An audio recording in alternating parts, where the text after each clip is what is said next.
entrepreneurs, highlighting the success of entrepreneurs. It's going to be a great event. It's at Lombardo's in Randolph, and the SCORE organization is our host partner. We have the governor coming, and who's going to be the featured speaker. So I know that's going to be a good event, because we have some great small business winners, and one of them, our Massachusetts Small Business of the Year, is Golden Cannoli Shells, which is a family-owned business, well. which I think you know well. So Right. just a great story, and I was over at the business last week with Congressman Capuano and got to taste the cannolis, and they are fantastic. Aren't they the best? They really are. Now I know how to spot their cannolis, so whenever I go into places, I'll say to them, "Oh, do you make your own cannolis?" And they'll go, "Oh, yes," and I can look at them and I go, "No, they're not. They're golden cannolis." I know the trick too. Yeah. So it was great to see their operation. A great operation, and a wonderful family business. It is, and so it's being run by the four cousins, and when you look at what that business is doing, and they're taking advantage of the programs and services that are available. So through the SBA, they got some 7A guaranteed money. They got a 504 loan to help with their most recent real estate acquisition. They've had the Massachusetts Manufacturing Extension Partnership come in to do an assessment to help them with some efficiencies.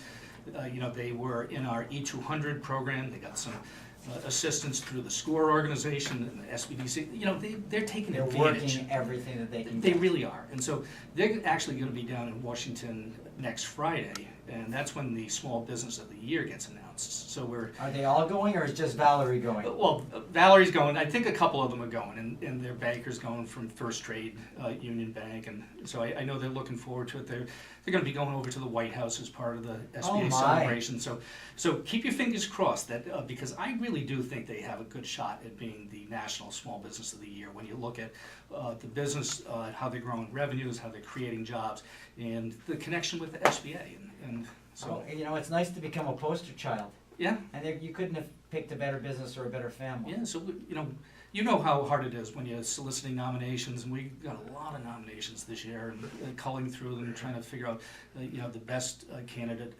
We have a team of my staff who gets involved with the judging, but Golden Cannoli was just a clear winner.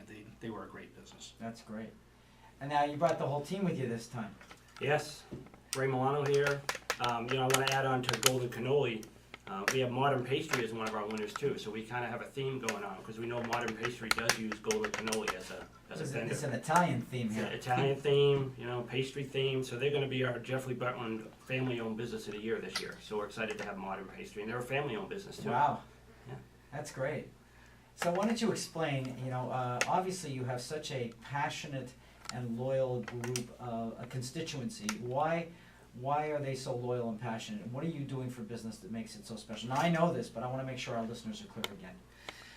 I think one of the biggest things is you're not going to be successful with everything that you try to do to help an entrepreneur, to help a constituent. But I think what everyone knows is that the folks on my staff are going to try.